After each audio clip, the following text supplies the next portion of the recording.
We're getting older now, but we all remember the video games that mean the most to us. From Earthbound to Zelda and everything in between.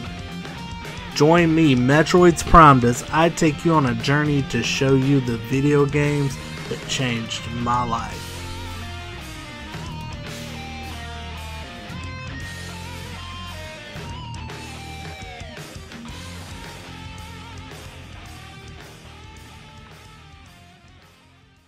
Hey guys, welcome back for another episode.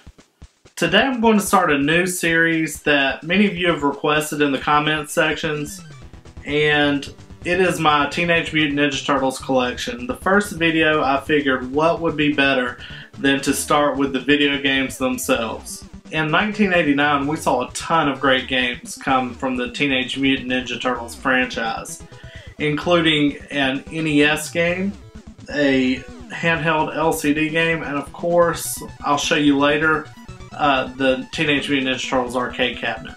In 1989, Konami released Teenage Mutant Ninja Turtles on the NES platform under a subsidiary, Ultra Games. This version of the game was very high selling. As a matter of fact, it was one of the highest selling third-party games in NES history, selling over 4 million copies.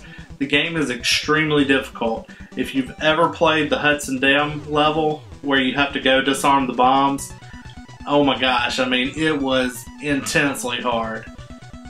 I remember I had the computer version I got for Christmas one year, and if you saved the game on that level and then you came back to it, all the traps were disarmed and you could just pass on through. So that was kind of my way of bypassing that level. But needless to say, the game was brutally hard, but it was very fun. It actually incorporated a lot of enemies that weren't seen in the television series that were actually from the comic book. And as you can see on the front of this game, it's actually one of the original comic book covers from Teenage Mutant Ninja Turtles.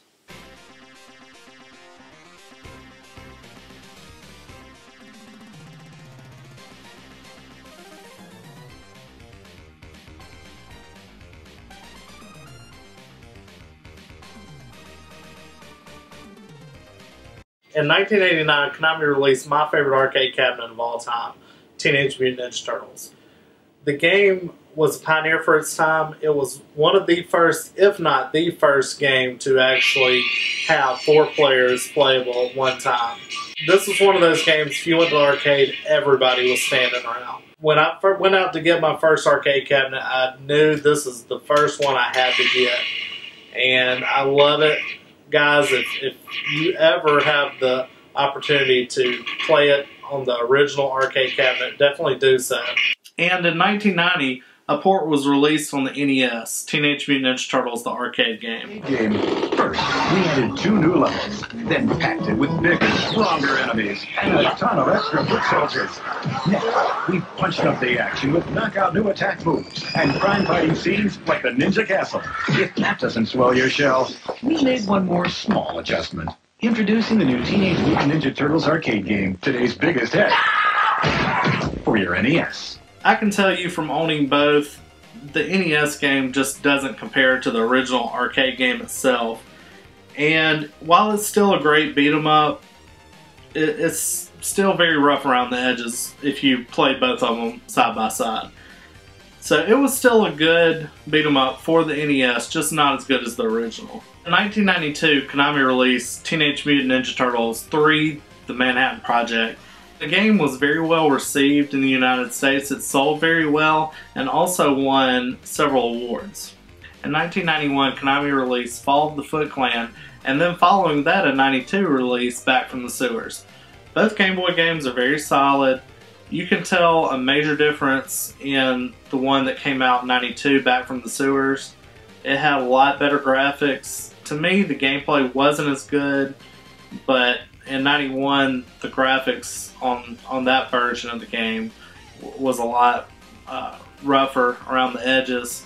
In 1992, Konami released what is arguably the best Teenage Mutant Ninja Turtles game ever, Turtles in Time.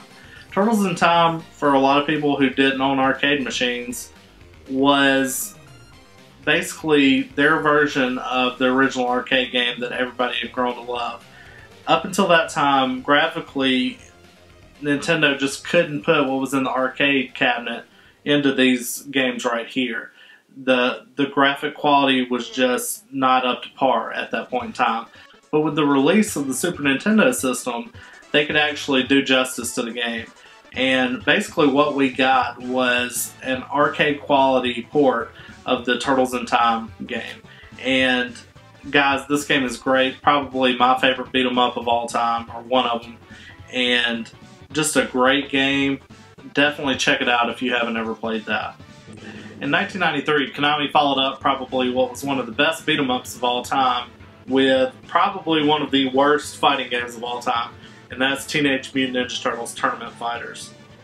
And Tournament Fighters was just an unpolished game. The fighting system was pretty rough, and it was incredibly hard. I mean, it would punish you for any wrong movement.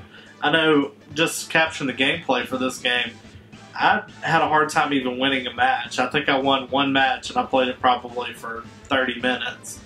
It's just a brutal fighting game. Graphics are really cool. They were definitely taking a page out of Capcom's book with Street Fighter. You can tell it's definitely set up in the same fashion.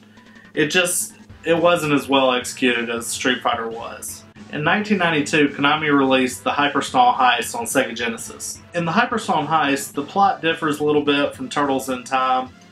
The levels are a little bit longer. There's actually one different boss that you fight in Hyperstorm Heist.